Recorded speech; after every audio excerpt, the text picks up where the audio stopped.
Pois segue domingo, 14 de julho, e os jornais, os programas todos de televisão, de debate, seguem tratando sobre o tema do atentado ao Trump. De forma, nos lugares mais sérios, aquela guerra de narrativas que se estabelecem de lado a lado não tem, de fato, ganho espaço. Mas existem algumas coisas que são muito relevantes que a gente preste atenção. Quando eu digo a gente, quando eu digo nós brasileiros. Muitas coisas acontecem e têm a capacidade de produzir esclarecimentos sobre fatos do passado que a gente não tinha elementos para produzir determinadas opiniões, para gerar determinados convencimentos. Eu quero tratar com vocês de um aspecto muito particular do que aconteceu com Trump. Sabem vocês que a candidatura do Trump, o movimento político do Trump, ele traz consigo toda uma mística. Existe todo um espaço de crença, todo um espaço de fanatismo. Né? Eu não canso de dizer, o que diferencia a crença do conhecimento é que o conhecimento exige justificação. A crença não. A crença, ela é um elemento que se sustenta na fé. Basta que a pessoa pense que isso ou aquilo é correto, adequado, e aquilo é aquilo ali, e aquilo passa a ser a vida dessas pessoas. A candidatura do Trump tem muito disso. Né? É um movimento que se prende em teorias conspiratórias, né? Em satanismo, né? Tal de QAnon, aquelas coisas todas, né? Os democratas do Partido Democrata são vinculados a Satã e etc, etc. Não estou dizendo nenhuma novidade, né? Não é à toa que o supremacismo branco, por exemplo, que acredita numa pureza racial branca, né? É vinculado ao Trump, né? E etc, etc, etc. Pois bem, o fato e sempre disse, né, eu acho que o Trump é um vigarista, eu não tenho dúvida sobre isso, né, mas ele não é burro, ele não é burro mesmo. E se tem alguém que conhece esses meandros das disputas midiáticas, especialmente das disputas midiáticas que se estabelecem nesses tempos, é ele, e sabe mesmo. Tanto que ele teve um insight e a fotografia que está na capa da Time, por exemplo, acreditem, é a fotografia da década. Essa fotografia está na história, quando ele levanta e diz: lutem, fight. Mesmo atingido. Ele levanta o punho e diz: fight, fight. Lutem, lutem.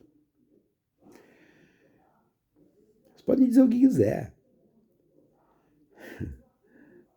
Mas o cara fez isso, e está lá, e a foto está ali, e ao fundo, ele cercado de agentes dos serviços secretos, ensanguentado, e ao fundo tremula a bandeira dos Estados Unidos. Este é o Trump. Se vocês lembrarem dos filmes americanos, onde os americanos sempre, né, são os grandes heróis, sempre ao fundo a bandeira dos Estados Unidos tremula, né, altiva. E ele conseguiu este fato. Né? Tá bem, mas o que eu quero dizer com tudo isso é que disso brota a fixação de um valor que aqui no Brasil nós enfrentamos. É a questão do messianismo. Trump se apresenta e era tido como um ser messiânico para os seus eleitores. A partir desse fato, buenas. Esta figura, ela se consolidou de uma maneira tão enorme que o fanatismo da defesa das posições que ele sustenta, vocês vão ver nos próximos dias. Vai ser um negócio extraordinário. Aqui, quando o Bolsonaro levou a facada, ele tentou usar o Messias como se fosse capaz de gerar esta condição, esta densidade simbólica que o Trump conseguiu. Agora, teve uma diferença enorme na questão da facada do Bolsonaro. Quando o Bolsonaro leva a facada, até pelas circunstâncias da agressão que ele foi vítima, ele foi obrigado a ir para os hospitais e fazer suas cirurgias e etc. e tal. Portanto, ele desapareceu. Ou seja, a besta, o ignorante, o idiota, um cara que é incapaz de juntar 4 frases, mesmo sendo esperto, foi excluído da exposição pública, ao passo que a mídia passou a cobrir 100% do dia aquilo que foi um absurdo do ponto de vista humanitário, a agressão, a facada mesma. Então o Bolsonaro ele adquire uma relevância capaz de vencer a eleição como venceu pela ocultação dele, Bolsonaro. Trump não.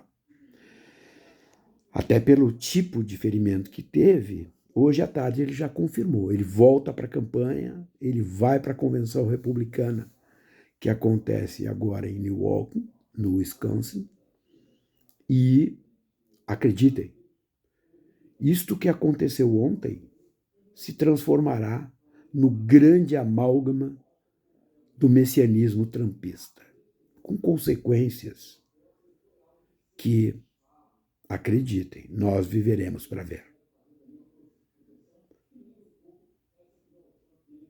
Trump não é que nem o Bolsonaro, ele não vai cunhar uma medalhinha imorrível, nem de imbrochável, nem de inelegível, nem de incomível. Trump não faz isso. Porque o Trump ele é um pouco um vigarista do mesmo naipe do Bolsonaro, mas ele não é um bagaceira como é o Bolsonaro. Bagaceira que eu digo do ponto de vista da sua, vamos dizer assim, rusticidade pessoal. Trump não é isso. E por não ser isso é que ele conseguiu construir o que construiu.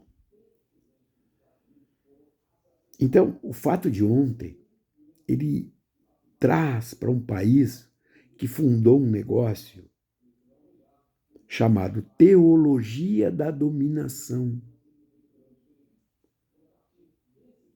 Ele traz o adensamento desta posição, que é uma posição que toma para si o desejo de ter o poder e de exercê-lo com toda a integridade. Integridade não no sentido ético da expressão, no sentido de íntegra, inteiro, melhor dizendo, no sentido total, totalitário. E assim ele vem dizendo. E não é de hoje que ele vem dizendo. Portanto, este episódio do atentado ao Trump,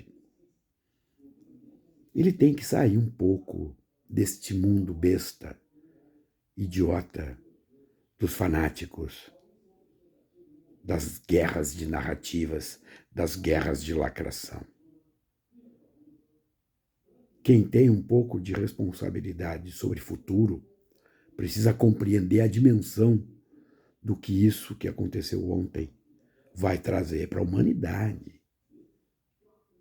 Não esqueça, é a maior potência econômica do planeta, é a maior potência militar do planeta, que quase com certeza estará na mão do Trump, especialmente a partir desse episódio de ontem. Vamos acompanhar, vamos ver. O Biden determinou uma investigação independente para saber exatamente o que aconteceu, quem fez, como fez. O rapaz de 20 anos tinha uma R-15 e atirou com uma R-15, matou o apoiador do Trump, etc, etc, etc. Tinha explosivos. Dizem que era afiliado ao Partido Republicano, sabe-se lá se era ou não. O fato é que nós precisamos acompanhar com atenção. isso pega a nossa vida.